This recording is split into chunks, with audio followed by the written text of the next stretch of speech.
हम सभी दोस्त एक साथ खा पी रहे थे और मस्ती कर रहे थे जब कोरी ने पूछा, क्या तुम लोगों ने नई सीरीज देखी, वो स्क्विड गेम?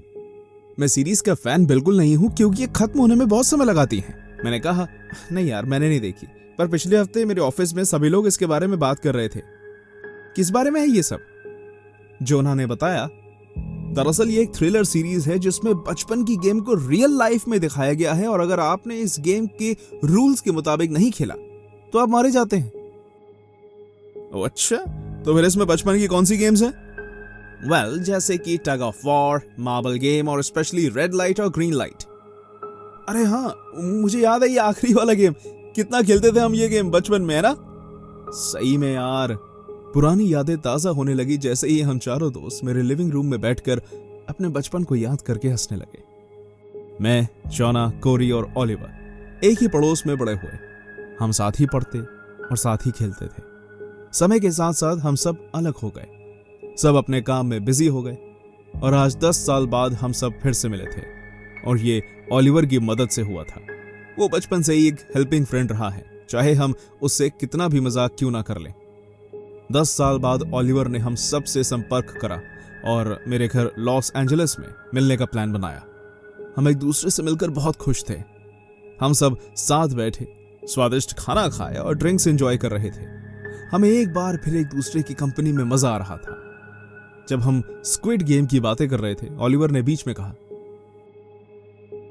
क्या तुम्हें याद है वो रेड लाइट ग्रीन लाइट खेलते हुए तुम मुझे सर पर कितने थप्पड़ मारते थे, है ना? जोना ने चिकन का एक बड़ा बाइट लेते हुए कहा, तुम्हारा मतलब उस स्टैचू गेम से है ना? अरे वही तो मैं तुम लोगों को बता रही थी, कोरी ने कहा। मैं उस टाइम शर्मिंदा हो गया क्योंकि बचपन में हमने वाकई ओलिवर को काफी बुली किया था। वो तब काफी गोल मटोल हुआ करता था और हम हमेशा कोई तरीका खोजा करते थे उसे बाहर करने का, ताकि हम गेम खेल सकें और फिनिश लाइन पर पहुंचकर उसके सर पर थप्पड़ मार सकें।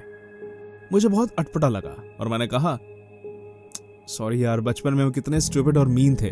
ओलिवर ने मुस्कुरा कर कहा, कोई बात नहीं, मैंने कभी माइंड नहीं किया।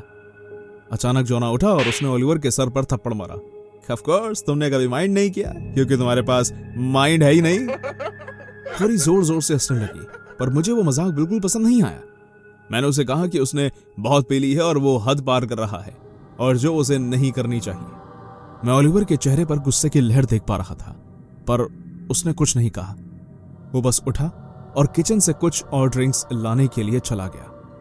जैसे ही ओलिवर वहां से गया, मैंने कोरी और जोना को बहुत सुनाया, ये क्या हरकतें कर रहे हो तुम दोनों? अब हम बच्चे नहीं हैं। ओलिवर की मदद से ही हम सब इतने सालों बाद एक साथ हुए हैं। तुम्हें उसकी इज्जत करनी चाहिए यार। मैं जानता था मेरी किसी भी बात का उन पर कोई असर नहीं हुआ है। मैं वहां से उठकर किचन में ओलिवर की मदद करने चला गया। वो फ्रिज के पास खड़ा था। मैंने प्यार से उसे कहा, उनकी बात का बुरा मत मानना दोस्त, वो हमेशा से ही ऐसे। इनकी तरफ से मैं तुमसे माफी मांगता हूं। इट्स ओके, तुम्हारे अंदर ये बदलाव देखकर मैं खुश हूं। आज तुम लकी हो सकते हो। क्या लकी? क्या मतलब है तुम्हारा? मेरे पास तुम सबके लिए एक सरप्राइज है। आओ चलें। ऐसा कहकर वो वहां से चल दिया और मैं उसके पीछे पीछे ये सोचते हुए कि ऐसा क्या होने वाला है चल दिया। ओलिवर मेरे घर के लिविंग रूम के बीचों बीच खड़ा हो गया और बोला, मैंने घर में तुम्हारे लिए एक गिफ्ट छुपाया है। हम एक गेम खेलेंगे जब तक तुम में से कोई उसे ढूंढ ना ले। हम सबने उसकी ओर देखा। हमें समझ नहीं आ रहा था कि वो क्या करना चाहता है। उसने कहा, मैं सारी लाइट्स ऑफ कर दूंगा और बिल्कुल अंधेरा हो जाएगा। फिर तुम लोग अलग अलग जाकर उस गिफ्ट को ढूंढोगे। एंड ट्रस्ट मी, उसे पाने के बाद तुम बिल्कुल निराश नहीं होगे। जीतने वाले को एक शानदार इनाम मिलेगा। तो क्या कहते हो, खेल शुरू करें? वाल बचपन के दिनों में लौटना बुरी बात नहीं है। मुझे भी कोई एतराज नहीं है, चलो शुरू करते हैं। ओलिवर मेन स्विच की तरफ गया और उसने पावर सप्लाई बंद कर दिया। मेरे 2 फ्लोर के खूबसूरत घर में एक चुटकी में ही अंधेरा छा गया था। मैं इतना कंफ्यूज था, मुझे समझ नहीं आया कि ओलिवर ने यह सब प्लान कब किया। दरअसल हर बार की तरह इस बार भी हमने उसे इस पूरी शाम इग्नोर किया था। शायद तभी उसने यह सब प्लान किया हो। ओलिवर अंधेरे कमरे में खड़ा हो गया और उसने कहा, याद रखना, तुम हमेशा इधर से उधर जा सकते हो जब तक मैं तुम्हें रेड लाइट ना कह दूं। तो चलो शुरू करते हैं। उसने 3 कैंडल्स जलाकर एक एक हमारे हाथ में दे दी। मैंने उससे पूछा कि तुम्हारी कैंडल? उसने कहा मुझे इस अंधेरे में बहुत अच्छी तरह दिखाई दे रहा है। अंधेरा इस खेल को और भी एक्साइटिंग बना देगा। हम तीनों घर के हिस्सों में फैल गए और ओलिवर का छुपाया हुआ गिफ्ट ढूंढने लगे। मैं सीधा ऊपर अपने कमरे में गया और ढूंढने लगा। इतने में ही मैंने ओलिवर की आवाज सुनी, रेड लाइट। मैं फौरन एक स्टैचू बन गया। मैं श्योर था कि जोना और कोरी ने भी यही किया होगा। 10 मिनट हो गए। मैंने एक मेटल वेस के नीचे गिरने की आवाज सुनी और कोरी को कहते हुए सुना, जोना जोना प्लीज कोई सामान मत तोड़ो। मेरी हंसी बंद हो रही थी क्योंकि कोरी इस गेम से आउट हो गई थी। स्टैचू मोड में ना आप हंस या हिल सकते हो ना बात कर सकते हो। कुछ देर हो गई। मैं उम्मीद कर रहा था कि कोरी गेम में वापस आने के लिए ओलिवर से बहस करेगी, पर मैंने उसके बाद कोई उसकी आवाज नहीं सुनी। ओलिवर फिर से चिल्लाया, ग्रीन लाइट। मैं वापस नीचे की तरफ जाने लगा। मैं आखिरी सीढ़ी पर था जब किसी ने मेरा हाथ जोर से पकड़ा और धीरे से बोला, पॉल 911 पर कॉल कर जल्दी प्लीज, ओलिवर पागल हो गया। मैंने कैंडल की डिम लाइट से देखा, वो जोना था। उसका चेहरा फीका पड़ गया था। पागल? ये तुम क्या कह रहे हो? मैंने उससे पूछा। ओलिवर स्क्विड गेम की थीम फॉलो कर रहा है। 911 पर कॉल कर जल्दी, हमें जल्द से जल्द इस घर से बाहर निकलना चाहिए। जोना आगे और भी कुछ बोल नहीं वाला था कि वापस एक आवाज आई, रेड लाइट। ओलिवर के हाथ में कोरी की कैंडल थी। उसने अपना दूसरा हाथ उठाया और जो मैंने देखा उससे मेरा दिल दहल गया। उसके हाथ में कोरी की कटी हुई गर्दन थी। उसने पागल की तरह स्माइल दी और कहा, वो हिल गई, वो हार गई। सही हुआ ना, अब वो मुझे कभी भी सर पर नहीं मार पाएगी। मैं डर के मारे सुन्न हो चुका था और चाहे जो भी हो मुझे हिलना नहीं है क्योंकि मैं ओलिवर की गेम के रूल्स जान गया था। अगर मैं अब हिला तो अगला नंबर मेरा होगा। जोना भी बिल्कुल पत्थर की तरह खड़ा था। ओलिवर ने हमें सर से पांव तक देखा और दीवार की तरफ मुंह करके खड़ा हो गया और उसने कहा, ग्रीन लाइट। जैसे ही उसने ये कहा मैं और जोना मेन डोर की तरफ भागे। मैंने नॉब घुमाया पर दरवाजा नहीं खुला। ओलिवर ने उसे लॉक कर दिया था। मैं इस पागलपन को और बर्दाश्त नहीं कर पा रहा था। मैं पावर स्विच बोर्ड की तरफ भागा और मैंने लाइट्स ऑन कर दी। जैसे ही पूरे घर में लाइट्स आई हमने देखा कि कोरी की बिना सर की लाश काउच पर पड़ी थी। उसकी गर्दन से लगातार खून बह रहा था। काउच का गद्दा खून से लाल हो चुका था। मैं चिल्लाया, ओलिवर ये तुम क्या कर रहे हो? तुम्हें यह पागलपन बंद करना पड़ेगा ओलिवर। एकदम से मेरा ध्यान एक डिब्बे पर पड़ा। उस पर चमकीला गिफ्ट रैप चढ़ा हुआ था और वो उसी काउच के नीचे पड़ा था जिस पर कोरी की लाश थी। इससे पहले कि मैं इस बात पर कुछ सोचता, जोना ने पास में पड़े मेरे बेसबॉल को उठा लिया। इतने में ओलिवर चिल्लाया, रेड लाइट, और वापस हमारी ओर मुड़ गया। मैं वहीं रुक गया पर जोना ओलिवर की ओर भागा, पर इससे पहले कि वो उस तक पहुंच पाता ओलिवर ने पिस्टल निकाली और जोना के सर के बीचों बीच मार दी। एक जोरदार आवाज हुई और जोना की बॉडी जमीन पर गिर गई। उसके सर से निकलता हुआ खून हर जगह फैल गया।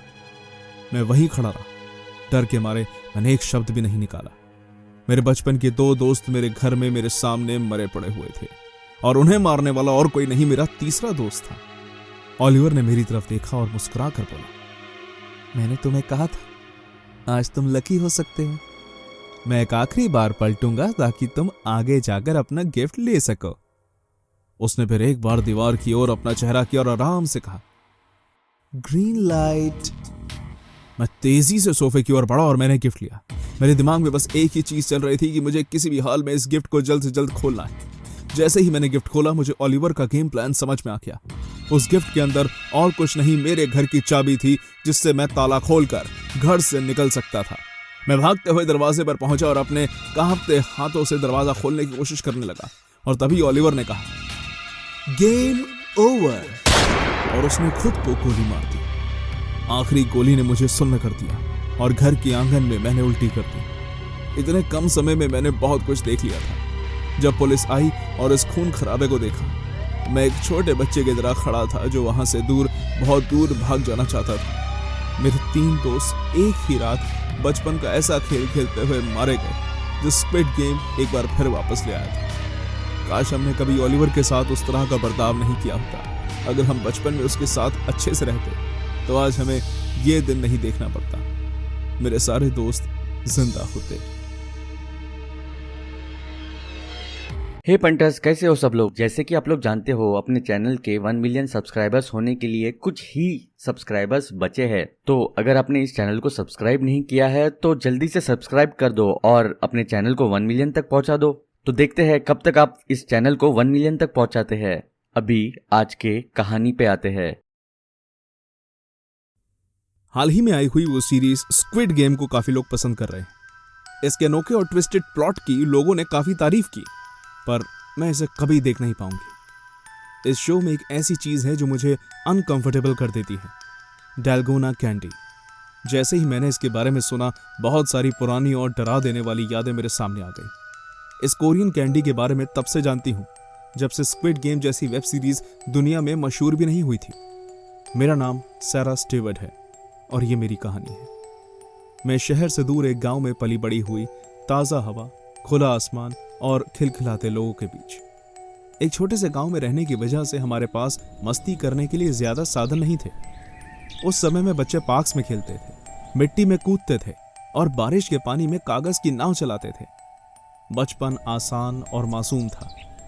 हर दोपहर मैं और मेरा भाई पड़ोस के बच्चों के साथ खेलने बाहर जाते थे। आजकल के शहरों की तरह वहां कोई पार्क नहीं था, पर जंगल में एक बड़ा सा मैदान था जिस पर घास लगी हुई थी। बच्चे वहां खेलते, आस पड़ोस के लोग सैर करने आते। वो मैदान इतना बड़ा था कि अगर गांव के सारे लोग भी वहां आ जाएं तो मैदान भरा हुआ ना लगे। एक दिन मैं और मेरा भाई उस पार्क में साइकिल चलाने के लिए गए।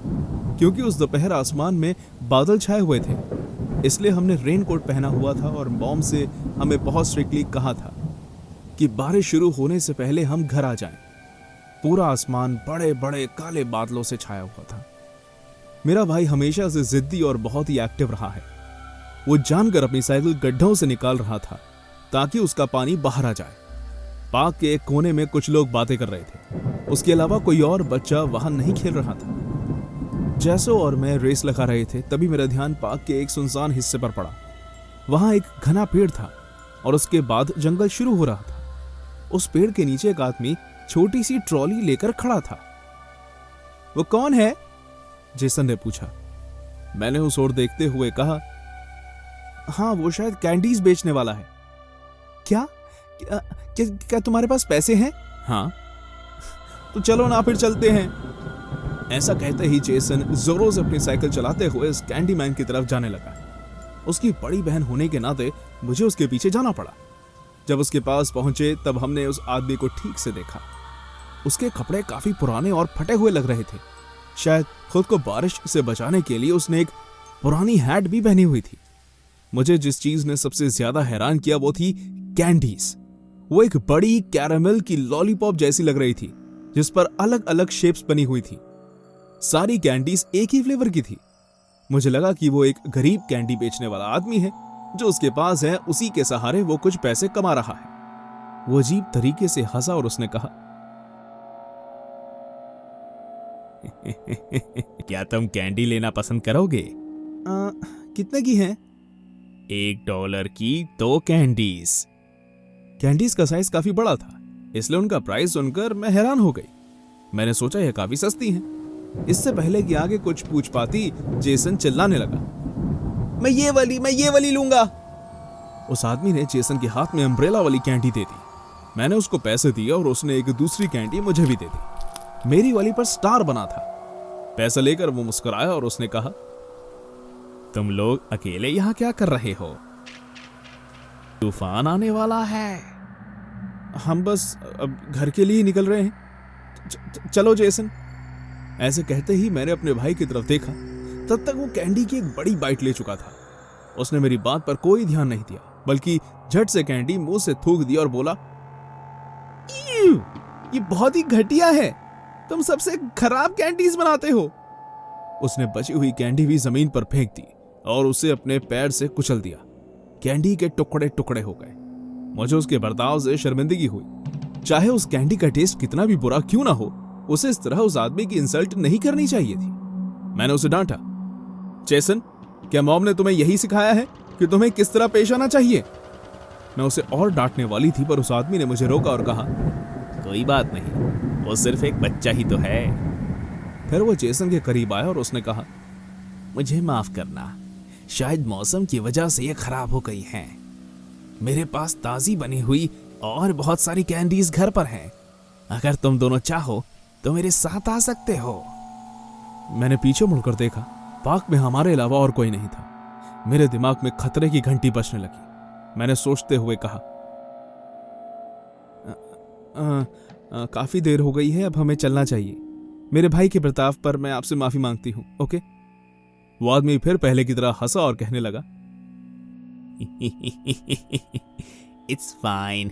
मुझे लगा शायद तुम लोग मेरे बने हुए खिलौनों से खेलना पसंद करोगे, पर काफी बुरी बात है कि तुम्हें घर जाना पड़ रहा है। खिलौने? सर प्लीज प्लीज चलो ना, मुझे खिलौने चाहिए। जेसन, पर मॉम ने घर लौटने के लिए कहा है। अभी तो बारिश शुरू भी नहीं हुई है। उन्होंने कहा था कि बारिश शुरू होते ही घर लौटने के लिए। चिंता मत करो, मेरा घर पास में ही है। मेरे दिमाग में जितने मर्जी रेड अलर्ट्स क्यों ना आ रहे हों, मैं फिर भी फ्री खिलौने से खेलने का मौका हाथ से जाने नहीं देना चाहती थी, और ना ही कैंडी, बिल्कुल मेरे भाई की तरह। मैंने हार मान ली और हम उस आदमी के साथ उसके घर की तरफ चल दिए। उसने अपनी ट्रॉली चलाई और उसके पीछे पीछे हमने अपनी साइकिल। पार्क को पीछे छोड़ते हुए एक पतली गली से हम जंगलों की ओर चल दिए। 5 से 7 मिनट चलने के बाद हम एक छोटे से लकड़ी के घर के सामने आकर रुक गए। ये है मेरा घर, अंदर आओ। उस आदमी ने अपनी ट्रॉली एक साइड पर लगाई और दरवाजा खोला। हमने अपनी बाइसिकल्स घर के दूसरे साइड पर लगा दी और उसके साथ चल दिए। वो बहुत ही छोटा घर था जिसमें ना के बराबर फर्नीचर था। घर के अंदर काफी बदबू थी, जैसे काफी महीनों से सफाई ना हुई हो। वो आदमी हमें एक दूसरे कमरे में ले गया। वो एक किचन जैसा लग रहा था। मैंने सिंक में गंदे बर्तन देखे जिस पर कीड़े चल रहे थे, बचा हुआ खाना खाने के लिए। इतनी गंदगी देखकर मुझे घिन आने लगी। स्टोव पर एक पैन रखा था जिसमें कैरमल जैसा लिक्विड था। उस आदमी ने स्टोव चलाया और हमें कोने में रखी कुर्सी पर बैठने के लिए कहा। मैं उस कुर्सी पर बैठ गई, पर जेसन नहीं बैठा। अंकल, खिलौने कहाँ हैं? मुझे अभी चाहिए। तुम एक बहुत ही जिद्दी बच्चे हो। क्या तुम अपनी बहन से कुछ नहीं सीखते? मुझे अभी के अभी खिलौने चाहिए। क्या तुम इसे देखोगी जब तक मैं आता हूं? मैंने सर हिलाकर हाँ कहा और वो आदमी जेसन को लेकर एक दूसरे कमरे में चला गया। मैं बैठकर उस सिरप को उबलते हुए देख रही थी। कुछ पल बीत गए और जब वो दोनों वापस नहीं आए तो मुझे चिंता होने लगी। अचानक मैंने अपने भाई की आवाज सुनी, जैसे वो दर्द में कुछ फुसफुसा रहा हो। मैं भागते हुए दूसरे कमरे में गई। मैंने एक ही बार में धक्का देकर दरवाजा खोल दिया और देखा जेसन बेड के किनारे से बंधा हुआ था और वो आदमी उसके पास एक नोकीला चाकू लेकर बैठा हुआ था। ये तो मेरे भाई के साथ क्या कर रहे हो? मैं उसके लिए दुनिया की सबसे टेस्टी कैंडी बनाऊंगा।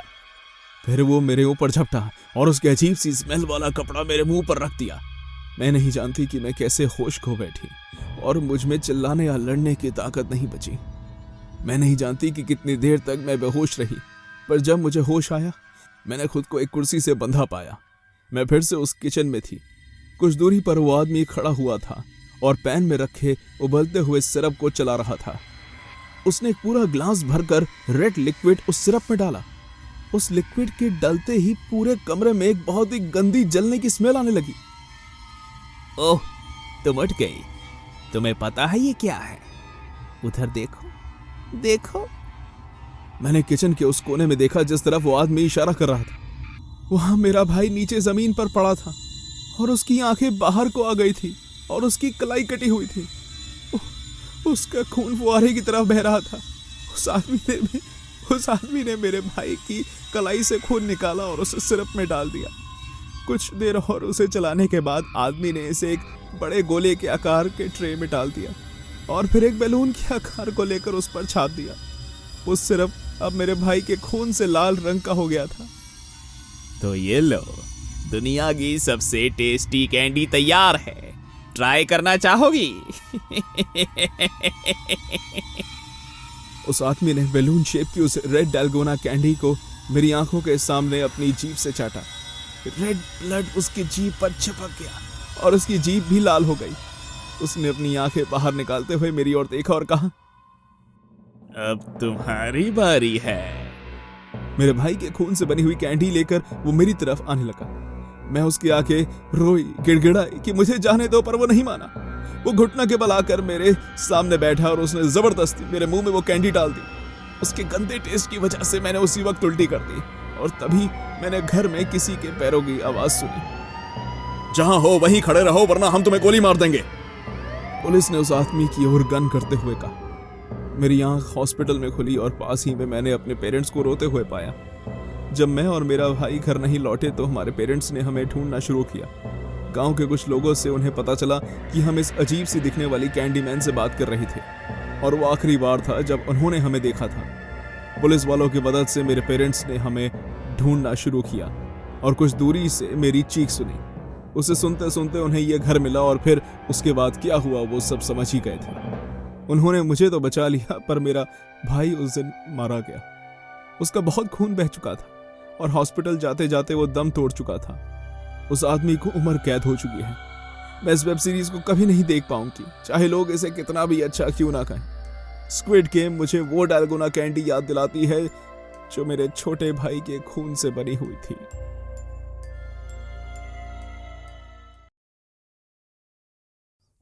मैं नहीं जानता कि हाल ही में हुई घटना या फिर मुझे कहना चाहिए मेरे गलती के लिए मैं खुद को कभी माफ कर पाऊंगा या नहीं। ये कॉलेज में मेरा पहला साल है और मैं अभी से सबकी नजरों में एक हत्यारा था। मैं बचपन से ही बहुत ही ज्यादा कंपेटिटिव रहा हूं। मुझे खतरों से खेलना, नई चुनौतियों को अपनाना बेहद पसंद है। इससे मुझे किक मिलती थी। बिना अपनी जिंदगी की परवाह किए सभी लोगों में फेमस होने और पॉपुलैरिटी हासिल करने के चक्कर में मैंने ऐसे ऐसे चैलेंजेस किए हैं जो कोई सोच भी नहीं सकता, और इसी सोच के कारण मुझे इन बुरे हालातों का सामना करना पड़ रहा था। मेरे डैड मुझ पर हमेशा चिल्लाते थे, इस दुनिया में दो ही तरह के लोग होते हैं, जीतने वाले और हारने वाले। तुम क्या बनना चाहते हो ये तुम्हें तय करना है एंड्रयू। बड़े होने तक यह बात इतनी बढ़ गई कि मैं भूल गया कि लाइफ में सबसे जरूरी इंसानियत होती है। मैं हमेशा से ही एक जाना माना पर्सन रहा हूं। जब मैंने कॉलेज ज्वाइन किया बहुत ही जल्दी काफी सारे दोस्त बना लिए। हम बहुत पार्टी करते और मस्ती करने के लिए और भी चीजें ढूंढते रहते। मुझे ऐसा लगता था कि मेरी लाइफ जवानों के लिए बनाए जाने वाले उन ड्रामास जैसी थी जिसका मेन कैरेक्टर यानी कि हीरो मैं था। मेरी कहानी में एक लव एंगल भी था। उसका नाम था तात्सुमी। उससे सुंदर कोरियन लड़की मैंने आज तक नहीं देखी थी, इसलिए सिर्फ मैं ही नहीं कॉलेज का हर लड़का उससे दोस्ती करना चाहता था। उन सब में सबसे ज्यादा इरिटेटिंग लड़का था जैक्सन उर्फ जैक। जैक और मैं कट्टर दुश्मन थे। अगर कोई मुझे टक्कर का कंपटीशन दे सकता था तो वो भी जैक ही था, और बहुत से लोग हमारी इस दुश्मनी का फायदा उठाकर मजे लिया करते थे। खैर पिछले हफ्ते हमें एक दोस्त ने उसके घर रखी हुई पूल पार्टी में इनवाइट किया। सब लोग पी रहे थे, पूल में कूद रहे थे, डांस कर रहे थे। तात्सुमी पूल साइड पर बैठी हुई थी। उसने रेड टी शर्ट और ब्लू शॉर्ट्स पहनी हुई थी। वो हमेशा की तरह बहुत खूबसूरत लग रही थी। जैसे ही उसने मेरी तरफ देखा उसने स्माइल किया और मैं शर्मा के परवाने की तरह उसकी तरफ खींचा चला गया। हे, पार्टी एंजॉय कर रही हो? ज्यादा नहीं, ये काफी बोरिंग सी है। शायद मैं इसे तुम्हारे लिए इंटरेस्टिंग बना पाऊं। सच में? हम एक दूसरे से फ्लर्ट कर ही रहे थे कि ना जाने कहां से जैक 2 बियर्स लेकर सामने से आ गया। उसने मेरी तरफ चालाकी से देखा और बोला, ये क्या मैनर्स है तुम्हारे एंड्रयू?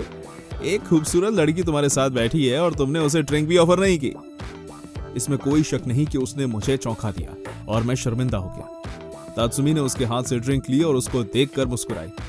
सच कहूं तो मुझे एहसास हो गया था कि वो हम दोनों को चकमा दे रही थी। उसको हम दोनों से अटेंशन मिल रही थी और वो उसे बहुत एंजॉय कर रही थी। कुछ लोगों को मजा आता है जब सभी उनके दीवाने होते हैं, और मैं भी उन्हीं में से था, उसका दीवाना। लेकिन जैक की इस बेवजह एंट्री और बातों ने मेरा दिमाग खराब कर दिया था। मैंने उसे गुस्से भरी नजरों से देखा और कहा, ठीक है, हमें रात के लिए बियर्स का ढेर लगा लेना चाहिए, क्योंकि लड़कियों को पटाने के लिए यही तुम्हारी पुरानी स्ट्रैटेजी है। वैसे इसमें तुम्हारी गलती नहीं है। इतनी खराब शक्ल होने की वजह से तुम्हें थोड़ा एक्स्ट्रा एफर्ट तो करना ही पड़ेगा ना। पास खड़े हुए सभी लोग हंसने लगे। जैक का चेहरा गुस्से से लाल हो गया था। उसने इंसल्ट की उम्मीद की ही नहीं थी। मैं वहां से उठकर अपने बाकी दोस्तों के साथ लॉन्च में बैठने चला गया। मैं अपना दिमाग तात्सुमी से हटाना चाहता था, इसलिए मैं अपने दोस्तों से बातें करने लगा। मैंने दो लोगों को एक वेब सीरीज देखते हुए देखा। वो उसकी काफी तारीफ कर रहे थे और तब जाकर मुझे स्क्विड गेम के बारे में पता चला। जो एपिसोड वो देख रहे थे काफी इंटरेस्टिंग था। दो ग्रुप के लोग एक ऊंचाई पर टग ऑफ वॉर खेल रहे थे। जो भी जीतता वो दूसरी टीम को इस हद तक खींचता कि वो टीम उस ऊंचाई से नीचे गिर जाती। सभी कहने लगे कि ये शो बहुत ही रोमांचक है। तभी तात्सुमी ने कहा, काश हम भी कुछ गेम्स खेल पाते, वरना ये पार्टी तो बहुत बोरिंग है गाइस। जैसे ही तात्सुमी ने ऐसा कहा, जैक मेरे सामने आ गया और कहने लगा, तो खेलेगा टग ऑफ वॉर? मैंने मुस्कुराकर कहा, हर चीज मेरे और अपने बारे में बनाना छोड़ दो जैक, इस पार्टी में और भी लोग हैं। लगता है कोई डर गया। क्या तुम्हें डर है कि मैं तुम्हें इस खेल में हरा दूंगा एंड्रयू? नहीं, मैं समझता हूं, आखिरकार टग ऑफ वॉर एक फिजिकल स्ट्रेंथ का गेम है। जैक कद में मुझसे लंबा जरूर था, पर मैं भी दिखने में कोई पतला दुबला लड़का नहीं था। मैंने अपनी स्कूल लाइफ में बहुत बास्केटबॉल खेला था और मैं कॉन्फिडेंट था कि मैं हारूंगा तो नहीं। जैक मुझे वैसे ही चढ़ाता रहा जैसे वो हमेशा चढ़ाता है और मैंने भी उसे काफी देर तक इग्नोर किया और मैं उसे पार्टी खत्म होने तक इग्नोर करता भी रहता। लेकिन इस सब के बीच उसने एक अनाउंसमेंट की। जैक मेरे सामने आकर खड़ा हो गया और कहने लगा, जो भी जीतेगा उसे तात्सुमी के साथ डेट पर जाने का मौका मिलेगा। तात्सुमी, आई होप तुम माइंड नहीं करोगी। बिल्कुल नहीं, मैं भी देखना चाहती हूं कि कौन जीतता है, पर सिर्फ तब जब एंड्रयू इसमें हिस्सा लेना चाहे। तब मैंने रियलाइज किया कि यह लड़की कितनी चालाक है। वो इस बेवकूफी भरे कंपटीशन के बारे में हम में से किसी एक को शर्मिंदा महसूस करवाना चाहती थी, सिर्फ इसलिए कि सब उसी की बात करें। मैंने तय किया कि मैं पहले जैक को हराऊंगा और फिर तात्सुमी के साथ डेट पर जाने का प्रपोजल को उसके मुंह पर ठुकरा दूंगा। मैंने अपनी टी शर्ट उतारी। मेरे फिट बॉडी देखते हुए उसने कहा, ठीक है, शुरू करते हैं। पार्टी में आए सभी लोग चीयर करते हुए चिल्लाने लगे, tug of war, tug of war, tug of war. Jack ने भी अपनी टी शर्ट उतार दी और एक फ्रेंड गार्डन से एक लंबी रोप ले आया। नियम बहुत ही आम थे। जैक और मैं एक दूसरे के आमने सामने खड़े हो गए। हम दोनों के बीच स्विमिंग पूल था। जीतने के लिए किसी एक को दूसरे बंदे को इस तरह जोर से खींचना है जिससे कि वो स्विमिंग पूल में गिर जाए। ऐसे 3 राउंड्स होंगे और जिसके मैक्सिमम पॉइंट्स होंगे वो जीतेगा। जैसे ही सब तय हुआ, जैक और मैंने अपनी अपनी जगह ले ली। एक दोस्त ने पार्टी हॉर्न बजाया और हम दोनों एक दूसरे को पागलों की तरह खींचने लगे। 5 मिनट तक लड़ने के बाद मैंने एक झटका देकर जैक को अपनी ओर खींचा। उसके हाथ से ग्रिप छूटी और वो सीधा पूल में जा गिरा। मेरे दोस्त मेरे लिए चीयर करने लगे और तात्सुमी बियर का सिप लेते हुए इस खेल को ऐसे एंजॉय कर रही थी जैसे वो कोई राजकुमारी हो और उसके लिए 2 लड़के लड़ रहे हों। बुरी तरह भीगा हुआ जैक पानी से बाहर निकला और चिल्लाने लगा, गुड वन एंड्रयू, पर खेल अभी शुरू हुआ है। मैंने अगला मैच जीतकर इस बेहुदा खेल को फौरन खत्म करने के बारे में सोचा, पर ओवर कॉन्फिडेंस के चलते मेरा हाथ फिसला और जैक ने मुझे खींचकर पूल में गिरा दिया। अब हम दोनों के बीच टाई हो चुका था। मुकाबला कांटे का था और मैं इस बार बहुत गुस्से में था। तीसरा राउंड मेरे लिए आर या पार चुनौती का था। तात्सुमी से अब मुझे कोई फर्क नहीं पड़ता था, पर इस बंदे से मैं हार नहीं सकता था। वो एक घटिया लड़का था और मैं अपने कॉलेज का पूरा साल उसकी ढींगे सुनकर नहीं काटना चाहता था कि उसने मुझे टग ऑफ वॉर में कैसे हराया। मेरे दिमाग में एक बहुत ही भयानक आइडिया आया। जिस तरफ जैक खड़ा था उसके ठीक पीछे एक बहुत ही नोकीला लोहे का फेंस लगा था। उस फेंस की एक टिप एक चाकू की धार जितनी तेज थी।